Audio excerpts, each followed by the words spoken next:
Silently, it arrived only but mere days preceding Halloween. In the days prior to its sudden materialization, the unsuspecting inhabitants who made up the community of Donora believed the traditions of past years would go undisturbed. It was a time of celebration, excitement, and joy. The last-minute alterations on children's costumes were sewn on by their mothers. Fathers toiled in their front yards, decorating their homes in time for the festivities to begin. Children of all ages gleefully ran wild, chasing after one another and the timeless bliss that comes with a carefree adolescence. Storefronts hung colorful banners. The local football team, the Donora Dragons, prepared for their Friday night limelight. Preparations for the yearly Halloween parade were in full swing, folks desperately finishing the final touches on their contributions. Neither child nor adult had any warning that death itself would be paying their humble town a visit. At first, it began with a single cough. Then it spread. Hundreds began to turn up at hospitals, begging for the burning to cease, a moment for their strained lungs to rest.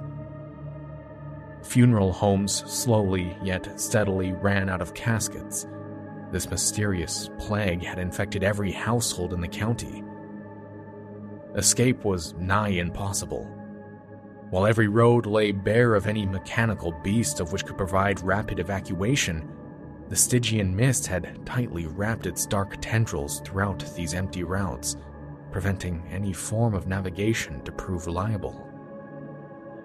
An unnerving realization began to make its rounds.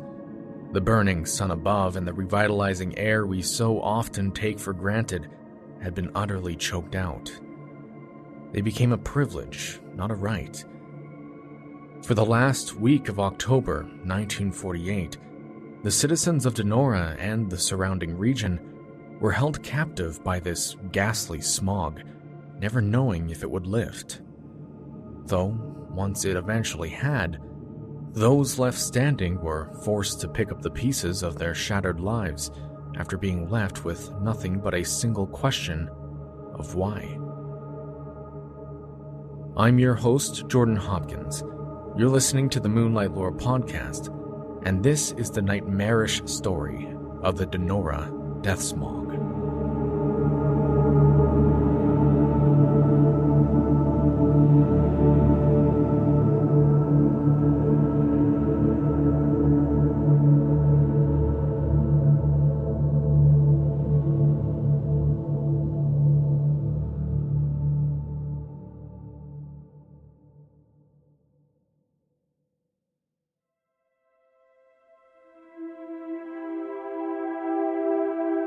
It first began as a farming community.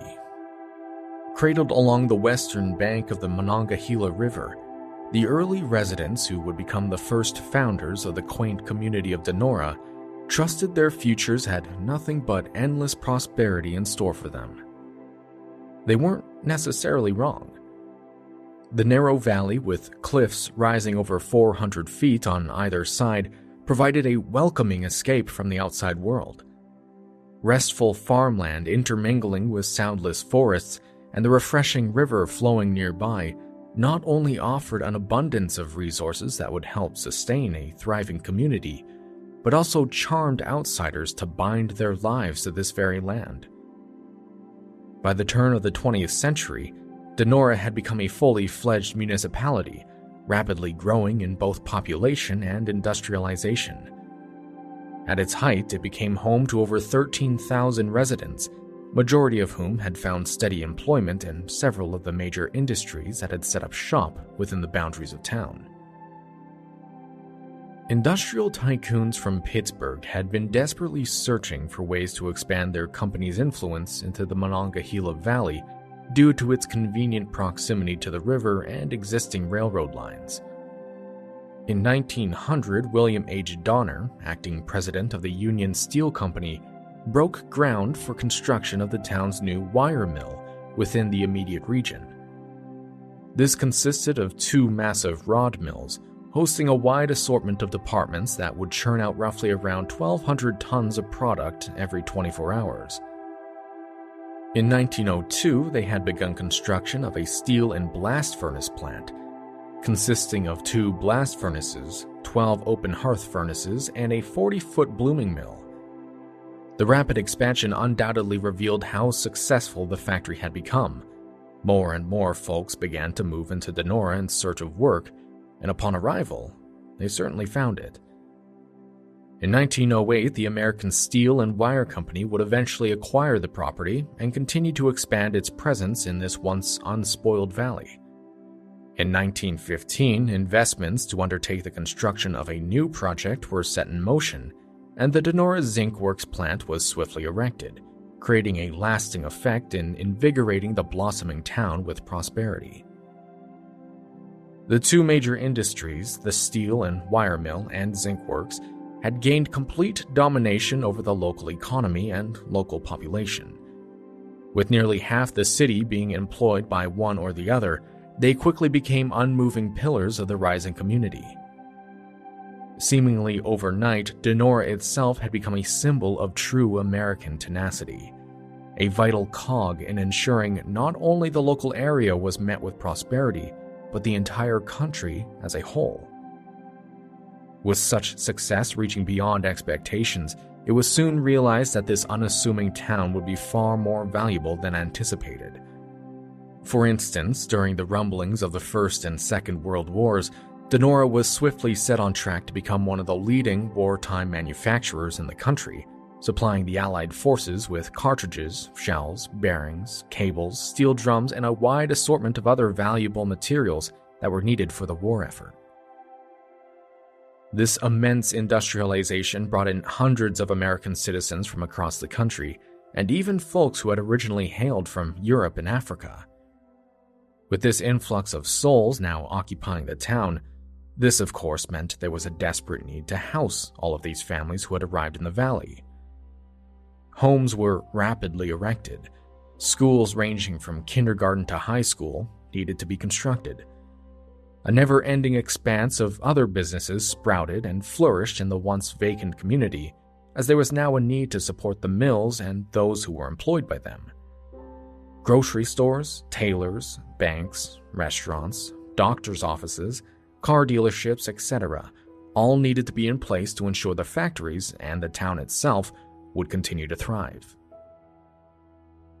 It wasn't all necessarily one-sided either. The town, while supporting the workers and their families who assisted in propelling the zinc and steel plants into success, allowed for those mills to give back to the community as much as they could, intermingling their presence comfortably within the hearts and minds of the locals. Many folks who had joined the ranks of the workforce were given raises and promotions. The local schools, sports teams, churches, town parades, and other smaller businesses were uplifted and sponsored by the mills. In the eyes of the community, the Foundries provided them with the sense of the American dream, steady employment, and a lively, safe town to nurture their growing families.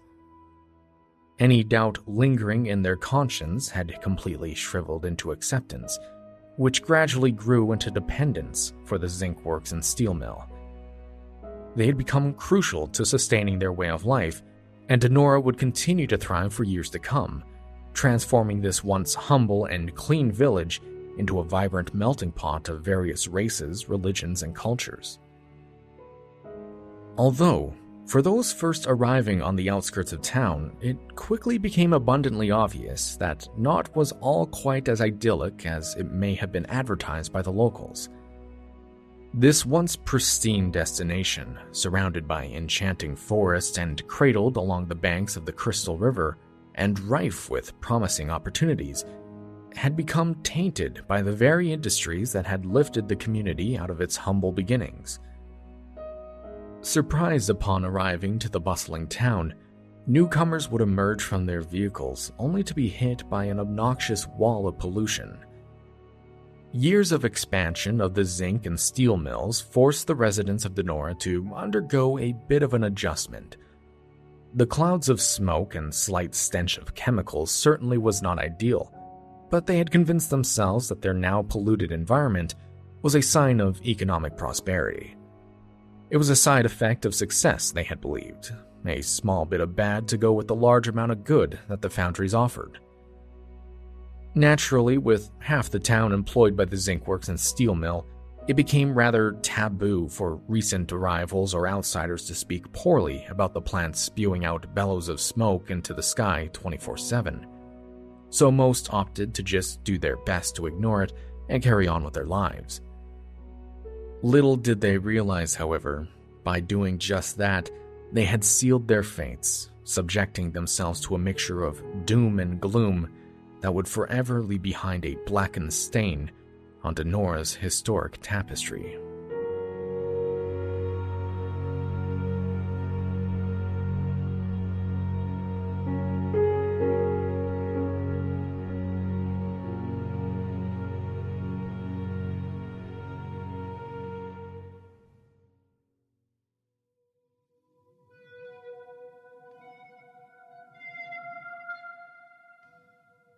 In the last week of that dying October season in 1948, the paved streets of the unassuming community of Donora were abuzz with a cacophony of activity.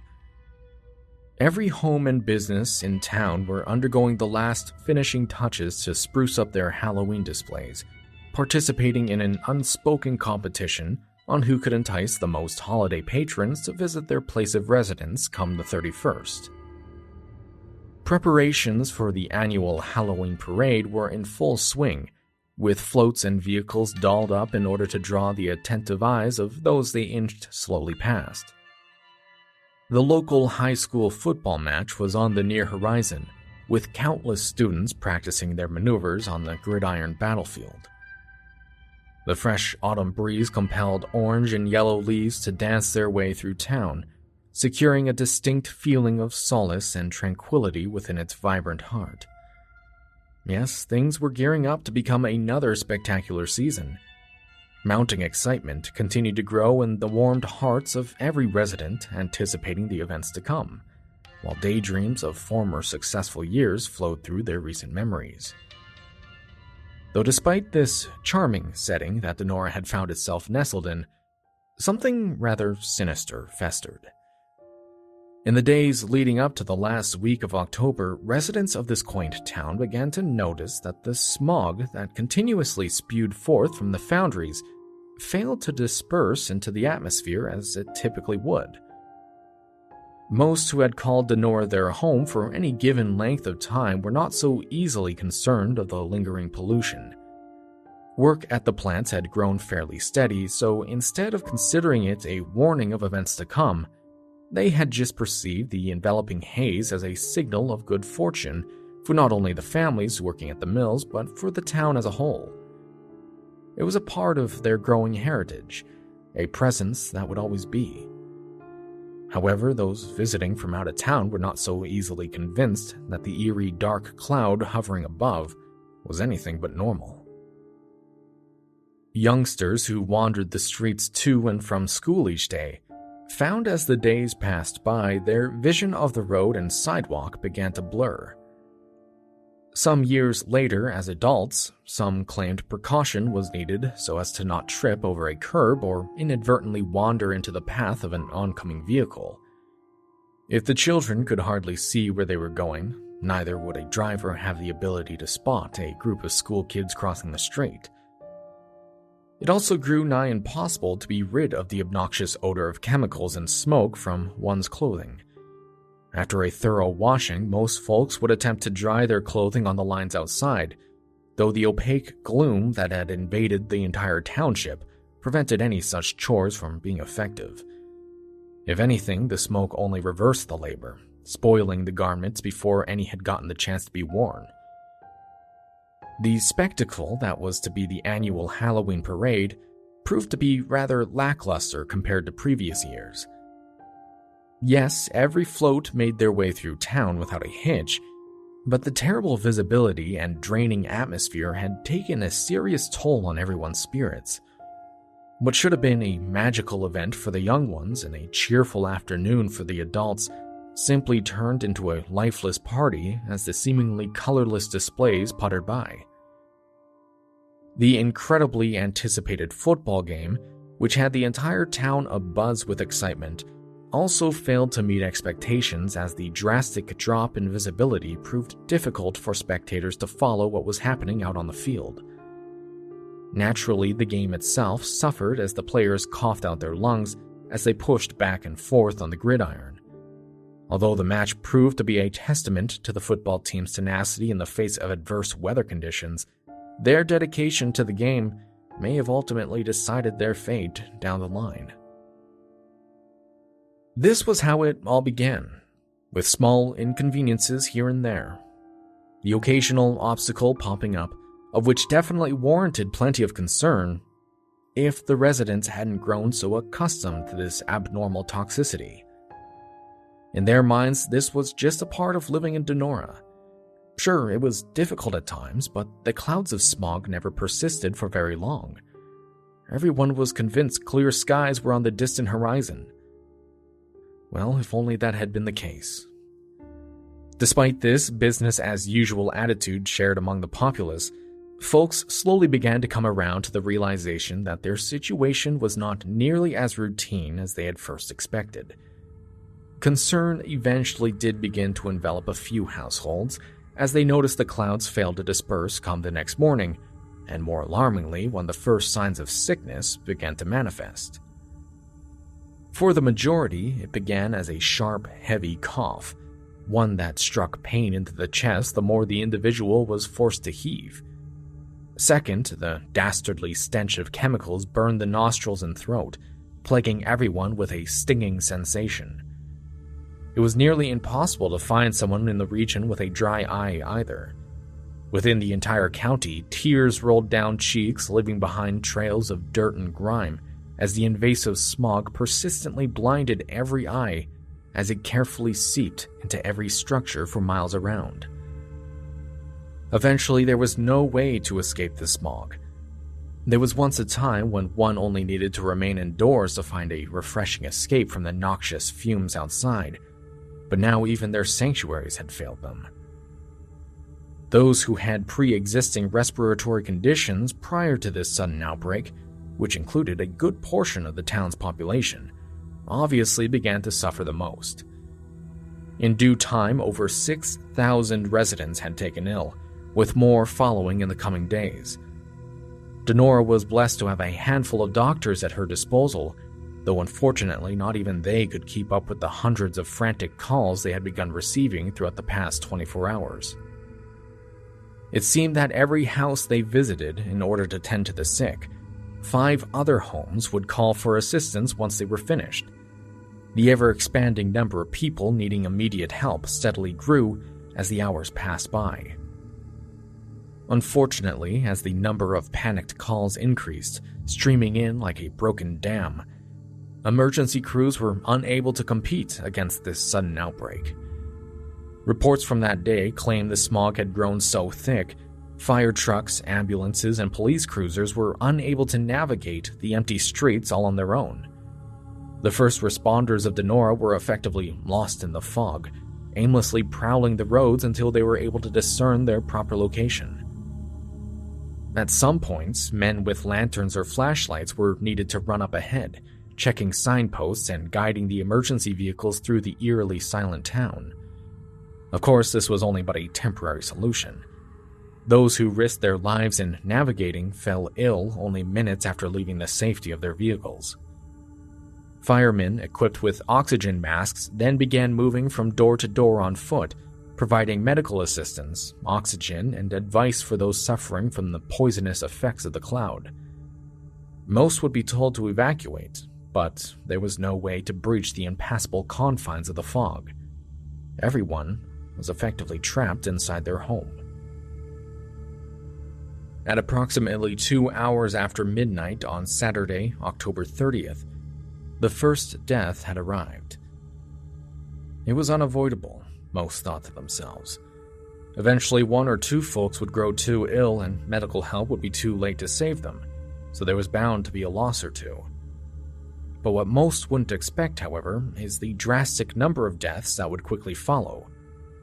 Within the next 12 hours, nearly 20 people had succumbed to the fog, dying as they coughed up blood. Fear began to mount as phone lines filled to capacity. The morbid news of the deaths began to spread like wildfire through the small community. Panic ensued.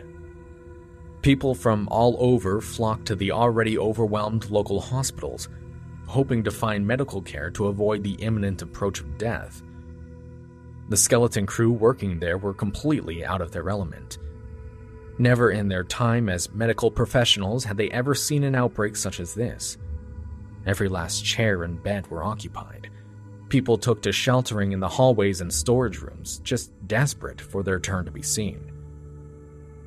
Nearly 1,500 of Donora's citizens crowded the buildings, all affected by a serious illness that threatened their lives. Another 4,400 individuals were cursed with mild or moderate symptoms, so they were forced to vacate the property, lending their space to those who suffered the most. Of the members of the community who failed to experience such dire effects of this sudden plague, they were forced to return home until someone was free to come see them. Stern words, however, were not enough to convince many to seek shelter elsewhere. When it became clear the hordes of people had barely dissipated, a secondary shelter was put in place to ensure an eye could be kept on those who felt their lives were at risk. Public buildings such as hotels and the community center quickly became havens where folks would gather to help tend to the sick and dying, though all they could do was try to make things a little more comfortable. They were all so severely ill-prepared for such a situation, and thus could not have possibly have known what measures needed to be taken to cease the needless deaths from continuing. Meanwhile, across town, the zinc works and steel and wire mills were continuing to bellow out plumes of smoke into the air. For the past few days, they carried on as business as usual. There were currently far more serious problems unfolding in town for anyone to pay them much mind, and those on city council, along with the foremans of the factories, were almost completely ignorant of the source of the toxic cloud that had descended onto their neighbors. They believed they had no hand in causing such distress and mayhem. For years, they had operated and polluted the surrounding area with no history of disasters, certainly nothing to this scale. So, in their minds, why would they ever cease production? Those on city council had also refused to acknowledge the connection between the smog and the factories continuing to pollute the air around them, believing the same thing they always had, that the dark clouds in the sky were a sign of economic prosperity. It wouldn't be until folks began to realize the palpable link between the Foundries smokestacks and the opaque, deathly smog would an influx of calls from concerned local residents and doctors pleading to the mills to end their unwitting assault on their town, would those at the zinc works and steel mills finally relent. And it was thanks to the arrival of a convenient rainstorm rolling through town. On the morning of Halloween Day, the noxious villain that had plagued Donora for nearly an entire week would finally retreat up into the atmosphere.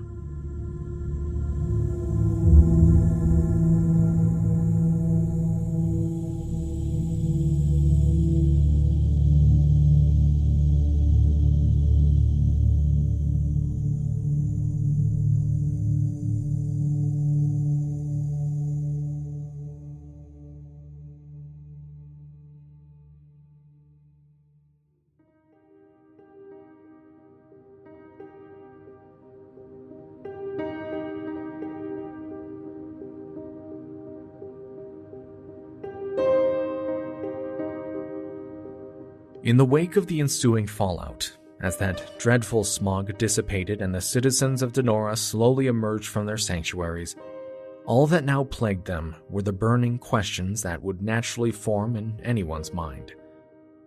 How on earth could this have happened? Why had it even occurred when before no such event had ever been documented? These inquiries and far more were at the forefront of their quest for answers. All in all, nearly 2,000 residents still faced a dire, bitter battle for their lives, while the morgue lay crowded with the remains of 20 of their own. Fingers desperately craved a direction to point at, and the most obvious targets were the zinc works and steel mills. It was glaringly obvious they were to blame for this travesty transpiring the way it had, though to the dismay of many, a large majority of Donora's population outright refuted those practical accusations. Remember, this was a time, 1948, when the consequences of pollution were not necessarily fully understood, nor taken all too seriously. An overwhelming percentage of the town's residents were involved with the foundries in one way or the other. Families relied on fathers and sons to bring in money by working there. The CEOs and board members of those companies sponsored numerous businesses, sports teams, schools, and more.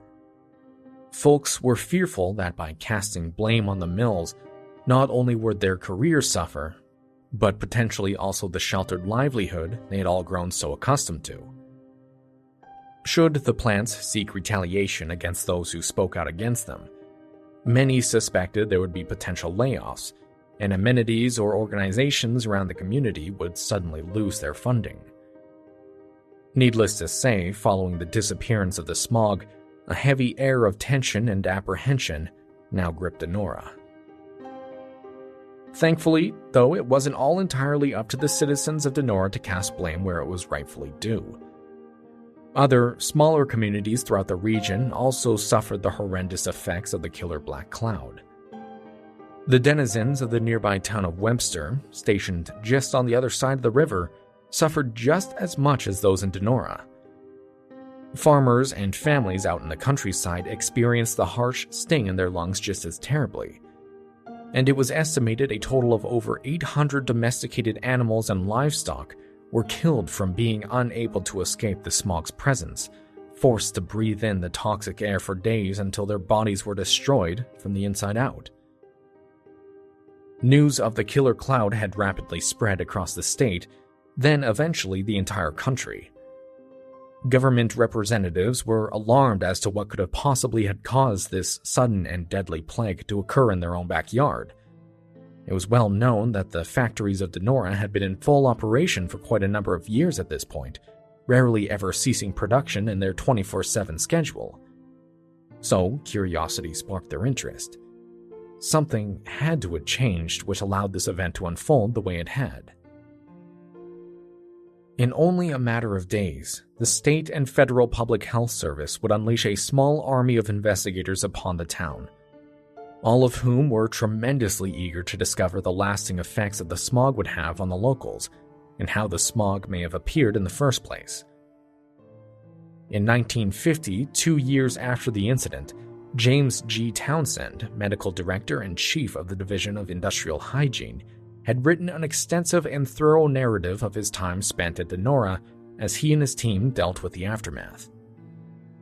His team alone consisted of 25 members, all of whom came from various backgrounds in the medical field: physicians, nurses, veterinarians, chemists, etc., along with a few more specialists such as engineers and meteorologists, all of whom had never seen nor heard of anything like this occurring. Upon their preliminary survey team's arrival, it was evident there was a great deal of apprehension heavily resting on the shoulders of the townsfolk. Concerned whispers spread as quickly as the smog itself had days prior. Everyone was frightful of the sudden resurgence of this unnamed danger they did not fully understand. James Townsend and his team were given quarters in the municipal building and were offered every bit of assistance from the Donora Council in reaching their goals, finding out precisely what had caused the deaths and illnesses, and to establish ways and means of preventing future tragedies of this kind.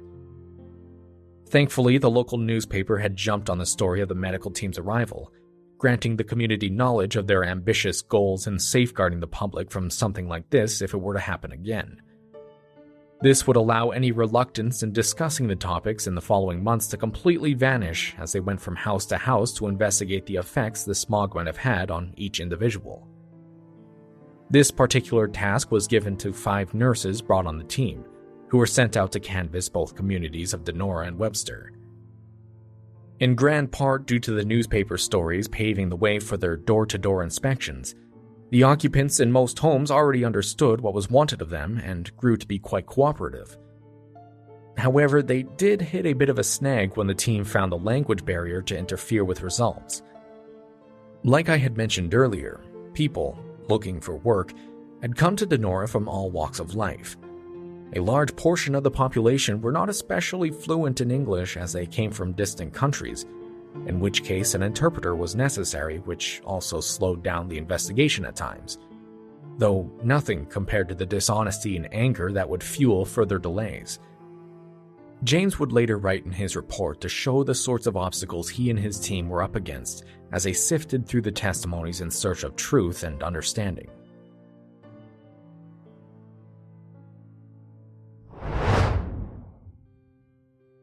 Even more importantly was the psychological factor. Many of the residents, fearful of the wrath of the plant in which they worked, which of course everyone was blaming informally at that point, actually minimized the illness they had suffered during the smog. Others who were more angry than afraid made the most of their illness and probably exaggerated. Often the vehemence and obvious resentment or the fearful restraint of these persons gave the interviewer a hint of their feelings. At other times, however, it was necessary to go into lengthy, circumspect questioning to establish the facts. On top of all that was the fact that this was going into weeks and eventually months after the smog episode, and there was the faultiness of the human memory to take into account. The nurses and physicians worked as fast as they could, and they gained experience as they went along in ways to do things faster and more efficiently. But still, there was only a few of them and much to be done. The obvious lack of manpower, colluding with the faltering memories or dishonest testimonies certainly brought the investigation to a snail's pace. Yet thankfully, James and his team were not only invested in this mysterious chapter of history, but they also had their superiors breathing down their neck to accomplish what they had set out to do. Despite the setbacks and months of exhausting work, they would see this project through until the very end. The next phase of their investigation came after the surveys, which allowed their group of engineers a chance to work with the Weather Bureau. Their study was quite extensive, involving the establishment of 11 weather stations in various parts of the small valley, while the engineers at the same time collected air samples at a number of stations in slightly different locations. The end result, that of correlating the concentrations of substances with various conditions of weather and wind. It was during this time that all the factories in the valley had limited their production, never working past their allotted time frame they were given, put in as a simple precaution to avoid another incident before the investigation had been concluded. Although, even after the extensive testing done by the meteorologists and engineers, the precise place of which the plant's effluents had in the general scheme of air pollution in the valley was still relatively unclear. This then led to much thought on how to determine this, and it was with much trepidation that the engineers, in conference with the plant's and union officials, decided in early April that the only way to get accurate knowledge of what substances could be coming out of the plants was to run a short period of full production. Naturally, this announcement came with careful wording and precautions to ensure the residents of Donora and Webster that there would be no recurrence of the smog, though nevertheless, fear swept through the communities that they would be walking into another incident not unlike the one that had claimed so many lives months prior. Through quite a bit of convincing, as well as with the support of the various plants and city council, eventually it was decided the tests would go through, and thankfully with much felt relief. By the end of the testing, there were no signs nor reports of sickness throughout the entire region. To ensure this episode doesn't go on forever, I believe I can safely say without much convincing that the test had concluded there had been an incredible amount of substances found in the atmosphere spewed forth by the zinc, steel, and wire mills. Majority of those substances, however, were eliminated from consideration when trying to determine what might have caused the illnesses and deaths.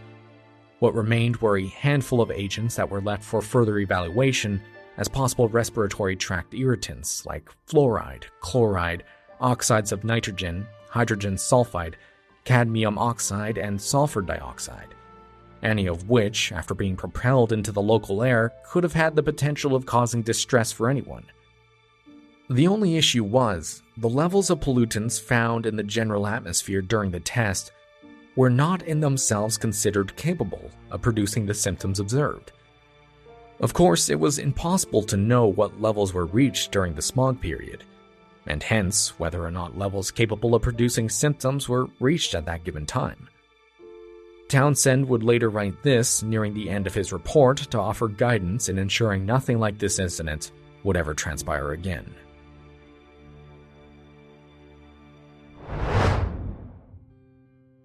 The engineering phase of the study has resulted, as I mentioned earlier, in a number of specific recommendations and suggestions which should help prevent any recurrence of the tragedy in Donora. Those recommendations should also prove valuable in other industrial cities and towns with geography similar to that in Donora.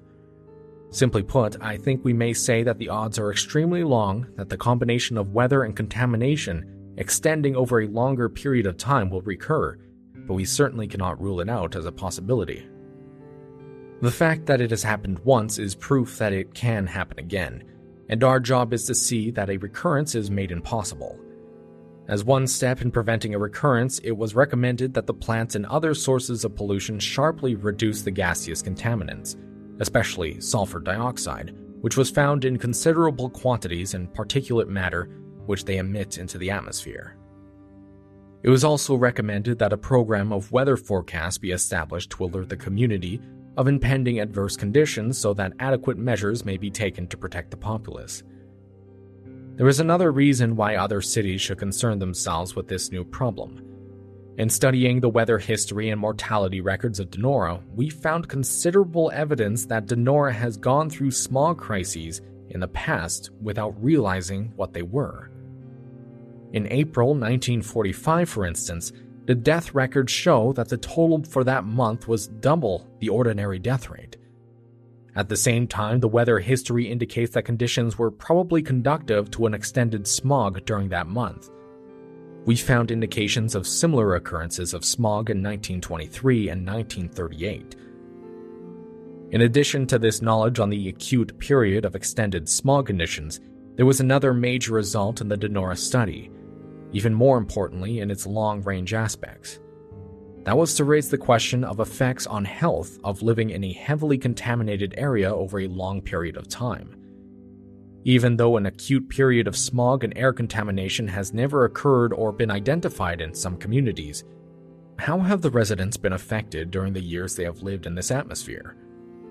For years, during our long fight in this country to do away with the smoke nuisance, we have been without scientific data to assert that there is any threat to health in smoke, as you well know. But this is different. Here in these smog areas, it is not only smoke but also contamination from gases and particulate matter. And we believe that the Donora survey has shown beyond a doubt this combination can have an effect on health. The job now is to find out what those effects are and to what extent they exist.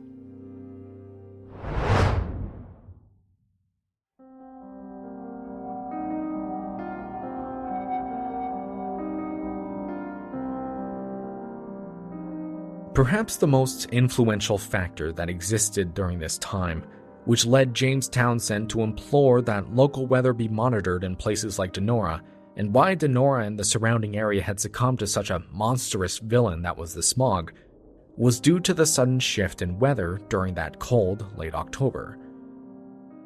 Donora was no stranger to smog, nor had her residents ever felt it had become unbearable to the point they felt the need to flee their homes. The heavy pollution typically lingers in the fall and spring the most, and usually only lasts for a day or so until the winds coming from one or the other end of the valley blow it away. So up to this point in history, the citizens of Donora and Webster had been perfectly oblivious to the danger that had surrounded them for years. When what's called a weather inversion finally hit the region, only then did everyone realize how truly dire their situation was, and is what inadvertently led to the entire incident. This is when a layer of warm air comes in over the layer of colder ground air and prevents the ground air from rising in its usual fashion and being replaced by new air. This is what had drifted over Donora that Halloween. The pollution and smog that bellowed out from the smokestacks of the mill that would usually be able to escape became trapped beneath the warm air. The unique geography of the region also played a distinct role in ensuring the smog only grew worse. As mentioned at the very beginning of this episode, Donora, Webster, and countless farms are tucked away in a valley with 400-foot-high cliffs surrounding them on all sides. This meant while the factories continued production while the weather inversion unfolded above, the entire valley itself became a literal pocket of pollution with no way for it to escape. By absolute sheer luck, it was only thanks due to the passing storm that the weather inversion would clear up and the smog would finally gain the chance to dissipate into the atmosphere. Had the rains not come, the smog likely would have persisted while stealing the lives of far more than what was originally lost in that season. The three factors of this case, the pollutants emitted by the plants, the temperature inversion, and the unique geography of the valley, created the perfect deadly dish that was forcibly served to the citizens of Donora in 1948. No one, up to that point in time, could have ever guessed an incident like this could have ever occurred. It was only a matter of time before the ticking clock struck midnight. Following the extensive investigation, the mills in Donora stood firm in their stance that they were not responsible for what had occurred. They refused to take accountability for the role they played in the community's suffering and continued production regardless of the public backlash, claiming the smog was simply an act of God and could not have been predicted nor helped. Again, those who found employment in the plants were conflicted. Do they stand by their morals and do what is right for their families and neighbors? Do they protest the horrendous conditions the factories continue to produce for their town? Or do they ignore their sins and continue down the risky path, opening the door for another disaster to walk right through, all for the sake of employment and prosperity? In response, allegedly, multiple lawsuits were eventually filed against the mills. Their response was to settle the disputes, though I could not necessarily find information that confirms this. Within the coming decade, the zinc works would eventually shut down, not due to mounting social pressure to create a cleaner, healthier Earth, mind you, but rather because of economic reasons.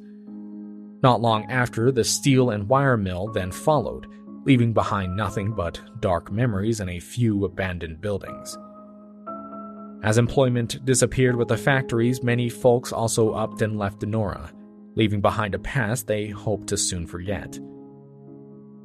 It's not entirely clear how many people would end up losing their lives due to complications from the smog incident.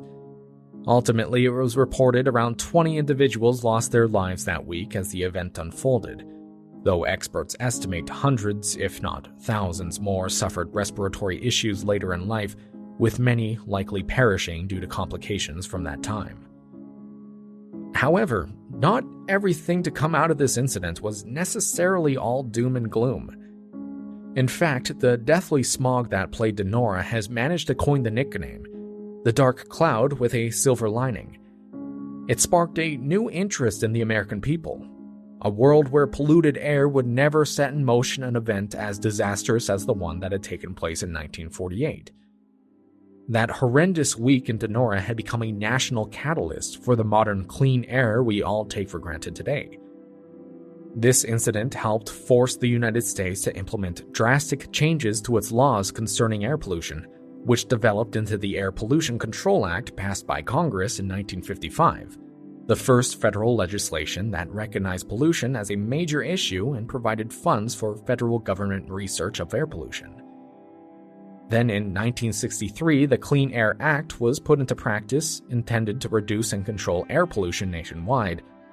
And in 1970, Richard Nixon created the Environmental Protection Agency to protect people and the environment from significant health risks. Although their health and well-being had once been naively traded away for the prospects of economic security, the residents of Donora, while harboring a darkened past, have since proudly embraced their scars. The passage of time has truly done wonders in transforming this remarkable town back to its humble roots, a place where families can blossom in good faith and become extraordinarily wealthy, not necessarily monetarily, but rather grow rich in good health. They had miraculously done their part in alerting the world of the dangers of pollution, momentarily becoming ground zero for new regulations to be established nationwide. There truly can be no better slogan for the town as the one written on the front of the community's historical society. Established in 2008 on the 60th anniversary of that dreadful week, any who pass through McKean Avenue will find the Donora Smog Museum with the tagline, "Clean air started here," written boldly underneath it.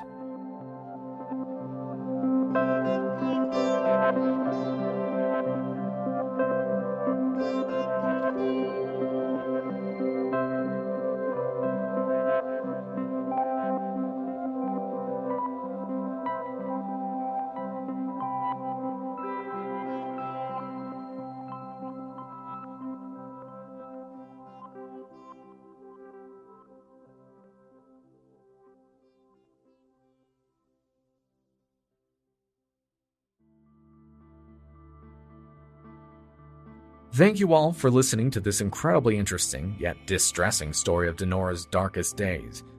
I do hope you all enjoy hearing about it and learn something new along the way.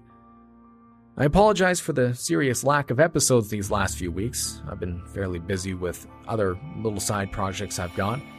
I've cut back on some hours of working on the podcast to pursue other passions, but I'm going to continue with the show, so don't worry. Episodes may just be sporadic for a time. I have a few interesting stories I really want to get to, so stay tuned for more history and mystery. Meanwhile, while you wait for new episodes to drop, as always, please consider checking out the Moonlight Lore Patreon to catch new episodes not heard on the main feed.